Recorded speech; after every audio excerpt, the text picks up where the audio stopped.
SAF, problema ou solução? Saudações, torcedores são paulinos, torcedores são paulinas, sejam todos bem-vindos a mais um episódio aqui dos Professores São Paulinos. Eu, professor Cadu, aqui com vocês, meu fiel escudeiro e amigo aí, o professor japonês.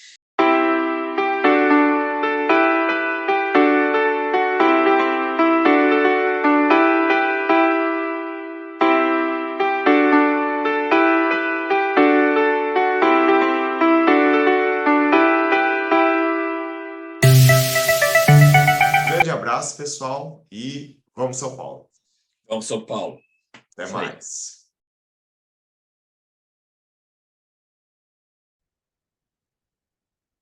Saudações, torcedores são paulinos, torcedores são paulinas. Mais um vídeo aqui dos professores São Paulinos comentam. Hoje a gente vai falar um pouquinho sobre SAF, né? O Júlio Casares, na sua entrevista lá no Alt Tabet, falou que São Paulo não disse se vai ser SAF, mas vai ter uma tendência de ter uma mudança, uma situação. Então, o que a gente vai fazer nesse vídeo? A gente vai opinar, né? O que a gente acha da SAF, né? É boa? É ruim? Sou a favor? Sou contra? E vamos falar um pouquinho dos times aqui brasileiros que também tem SAF, né? Para a gente dar uma olhada como que são os modelos e como que são as situações. Primeiramente, antes de falar dos modelos dos outros, qual é a minha opinião? Para mim, não sou nem a favor nem contra. Para mim, eu fico no depende. Um ponto que eu acho que seria interessante a SAF. Alguns dizem assim, mas vai ter um dono. São Paulo tem um colégio eleitoral muito pequeno, muitas situações ficam na mão dos conselheiros. Aí você pensa assim, você tem um dono que você sabe a cara do cara, você sabe quem é o cara, quem é a pessoa, quem é o grupo. Ou você prefere ter conselheiros que você não sabe quem é, não sabe o que fazem. Eu acho que eu prefiro saber a cara e quem é o dono, quem é que manda. Outra coisa que as pessoas dizem, né? Sonham também assim, o time vai ser comprado, então vai minar dinheiro. Depende muito de quem for o comprador, né? De quem que vai tomar posse, né? Então, isso que a gente vai discutir aí no vídeo de hoje, tá certo? Então, vamos lá. Vamos falar um pouquinho de modelos, né? Tem aqui um textinho aqui escrito e aí eu vou acompanhando com vocês. Vamos pegar o primeiro exemplo, o Botafogo. O Botafogo ele foi comprado, né, pelo Textor é, por um preço razoavelmente baixo, né? Certo? O Botafogo estava muito mal das pernas, né? Tava com muitas dívidas e ele fez um grande investimento, né? Ano passado ele fez um aporte de 320 milhões só em elenco, tá? É, Ele projeta algumas receitas maiores, né? O Textor ele se comprometeu a pagar uma dívida que na época estava em 900 milhões, né? Uma dívida bem alta, tá? E aí, né? Qual que são os pontos bons, os pontos ruins? Pontos bons. Eles conseguiu resultado. Ano passado, né, o Botafogo ganhou o Brasileiro e a Libertadores. Acho que está de bom tamanho. E profissionalizou a gestão, né? Em alguns tecnologia, marketing, você vê que o scout do Botafogo ele é bom, né? Você vê que ele sempre está achando jogadores, contratam jogadores aí que às vezes outros times não conseguem ver, né? Então isso é interessante. Qual que ponto negativo? Continua se endividando, né? Porque ele recorre a empréstimos, a outros tipos de aporte financeiro para cobrir as dívidas e para pagar algumas coisas, porque o Botafogo não arrecada o quanto o Botafogo gasta, né? E tem várias controvérsias com relação ao John Textor, né? Não é uma figura lá muito, vamos dizer assim, confiável, né? Então ele tem um monte de coisa aí, um monte de rolo. E o Botafogo, ele tem, né, uma questão aí que parece que ele é meio que uma barriga de aluguel principalmente do Lyon. né, que é o outro time do grupo do Textor, que o Textor eu acho que dá mais atenção, acho que é o time que ele acha que é o principal do grupo. Cruzeiro, né? O Cruzeiro já foi vendido duas vezes, né? O Cruzeiro ele estava muito mal, né? Ele estava encalacrado lá na Série B, né? Ficou 3 anos seguidos na Série B, né? Dos times maiores do Brasil, foi o que ficou mais tempo, né? Aí o Ronaldo comprou em 2021, né? Aportando 400 milhões. E aí ele vendeu, né, ao Pedrinho BH lá do supermercado, né? Em 2024 por 600 milhões. Então, Ronaldo aí nessa história aí ganhou 200 milhões, né? Vamos falar a verdade. Ano passado eles gastaram 188 milhões de reais, né? Então foi bastante dinheiro, né? É, a dívida em 2021 já excedia 1 bilhão de reais, né? E até entrou em recuperação judicial o Cruzeiro, né? E o desempenho ainda, né? Esse ano tá lá nas primeiras posições do Campeonato Brasileiro, mas foi eliminado da Sul-Americana, né? Então tem ainda algumas coisas assim, né? Então, quais foram os pontos positivos? O Cruzeiro conseguiu reduzir parte da sua dívida, né? E reconstruiu o elenco, né? Então, é, qual que é a parte negativa? Ainda assim, o Cruzeiro tem dívidas, né? Tem uma fragilidade financeira, né? Tem uma fragilidade razoável ainda e está colocando muito dinheiro e até agora não teve um título de expressão, né? Nem sequer um título, vamos dizer assim, tá? Outro time, né? Que aí parece que é uma situação um pouco diferente, é o Bahia, né? Ele foi adquirido pelo Grupo City, né? Comprou 90% aí das partes aí do Bahia, e prometeu um investimento de 1 bilhão de reais em 15 anos, né? Então, bem particionado aí. Teve um investimento aí de 320 milhões, né, de geral, em 2024.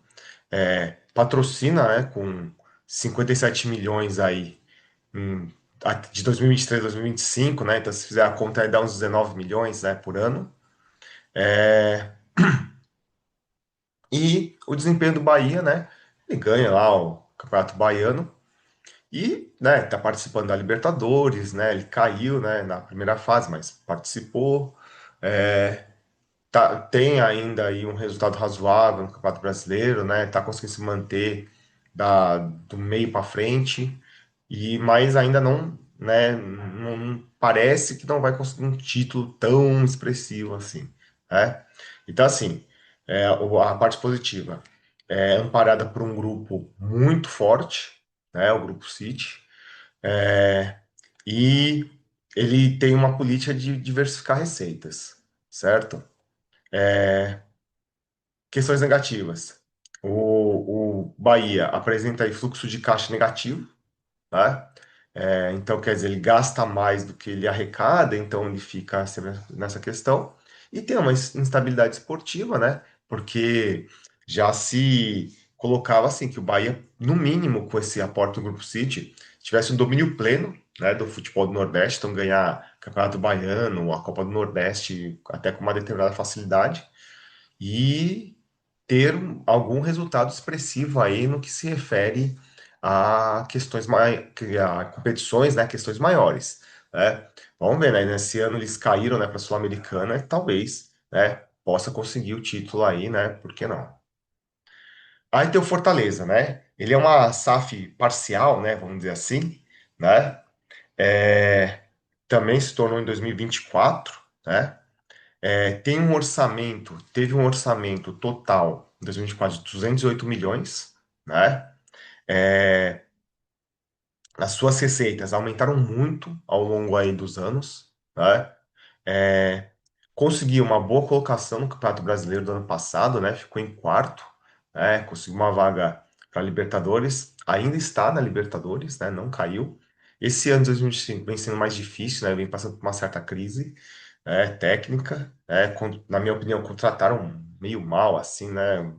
Acho que aí faltou um pouco, caíram um pouco no erro de outros times de contratar jogador por nome, tá?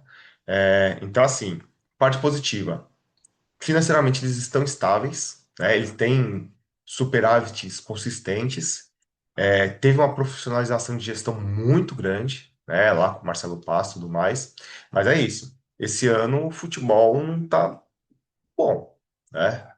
É, e qual que é a questão que tem que se ter atenção, né? Não pode nem falar que é negativo. É um modelo bom, interessante deles, porque eles não foram vendidos, né? Mas fica no controle de uma associação. Então, se essa associação cometer erros, é como se fosse dirigentes cometendo erros, né? Então, depende muito aí, né, da mão de algumas pessoas, né? Aí, né, tem um caso que acho que é o caso mais latente de SAF que não deu certo, que foi o Vasco, né? Eles foram vendidos aí, né, 70% para 777, né? Que prometeu 700 milhões lá para dívidas e investimentos, né? Em 2024, a justiça suspendeu, né, esse contrato, né? Porque a 777 não pagava e tudo mais. O desempenho do Vasco não é bom, né? Sempre voltando à Série A, tenta se manter na Série A, né? Mesmo gastando, né? Se você vê, tem uma folha salarial razoável, né? Não é uma folha tão baixa, né? É, e assim, o endividamento do Vasco é alto, né? Então não tem muitos pontos positivos para serem falados. E negativas, né?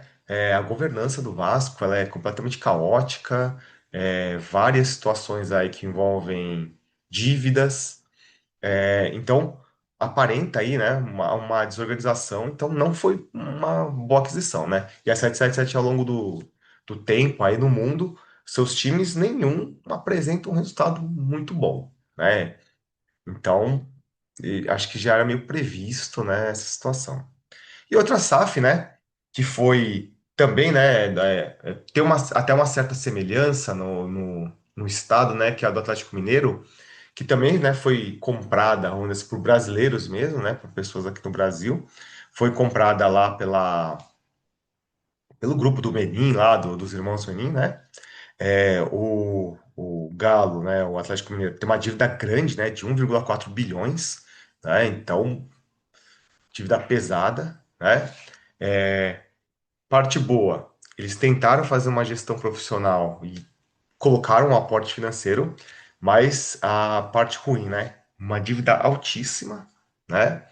Os resultados são abaixo do que o Atlético Mineiro esperava, apesar de no ano passado ter sido vice, né? é, da Copa do Brasil e ter sido vice da Libertadores, né? Acho que a expectativa era no mínimo eles ganharem um dos títulos, né? E quase no final eles brigaram quase para não cair no ano passado também, né? Então, é, não está conseguindo se acertar, principalmente na questão financeira, né? Então, o que que a gente pode ver aqui para a gente estruturar o São Paulo? A gente tem caso é, de alguns de resultado em campo, como é o Botafogo, mas uma situação meio nebulosa fora, né? O Botafogo, ao passo que ganhou o campeonato, ele praticamente já trocou o time inteiro esse ano, né? Principalmente os principais jogadores nem estão mais, né? Que foram no ano passado. Temos casos aí como do Cruzeiro e do Atlético Mineiro que não atingiu resultados bons, né? Mesmo com injeção de dinheiro, com elencos razoavelmente caros. Temos o Bahia, que é amparado por um grande grupo, né? Então, parece ser a situação mais estável, né? Temos o Fortaleza, que é uma pseudo-SAF, vamos dizer assim, né? Tem uma outra estrutura, né? Apesar de bem organizado, esse ano não apresenta bons resultados em campo. E o que que a gente vai falar? O São Paulo, em tese, está negociando com o Marinakis. O que o grupo do Marinakis faz, né? Se você for pensar os três times que ele tem na mão, ele melhorou dois, né? O Olympiacos voltou a ter uma hegemonia na Grécia quando ele começou a administrar, né? Já estava meio particionado o domínio na Grécia. O Nottingham Forest era um time muito tradicional, né? É um time muito tradicional da Inglaterra. Porém, ele estava preso na segunda divisão, ele não conseguia subir de jeito nenhum. Com o Marinakis ele subiu. Esse ano Ele não brigou para cair, né? Ele brigou até para chegar numa Champions League, né? O time não aguentou muito, foi para a Conference, né? Mas já é uma competição internacional para um time que estava preso na segunda divisão. Quando sobe na Inglaterra, geralmente o time que sobe ele briga para não cair. Ele já saiu desse patamar, então você nota uma melhora, certo? Então, e o outro time dele, que é o Rio Ave, em Portugal, foi comprado há menos tempo, né? Vamos dizer assim. Não ainda apresentou resultados tão consistentes. Aí, ele é um dos caras que estão interessados, né? Em fazer parceria com o São Paulo, né? Tem a parceria aí com o Cotia. E a gente não sabe se ele pode ser o principal comprador aí quando o São Paulo, se o São Paulo se tornar uma SAF, certo? Então, no meu parecer, depende muito de quem for o investidor, certo? E quais pessoas esse investidor vai colocar para trabalhar dentro do clube, certo? Então, na minha opinião, eu não sou contra, tá? Esse negócio, o São Paulo ter dono, para mim, os conselheiros do São Paulo agem como donos, né?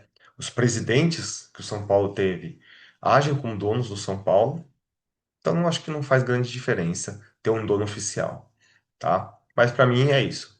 Quem será esse dono? Tá certo? Então essa foi a análise aí sobre SAFs. Grande abraço, pessoal. Até o próximo vídeo. Até mais.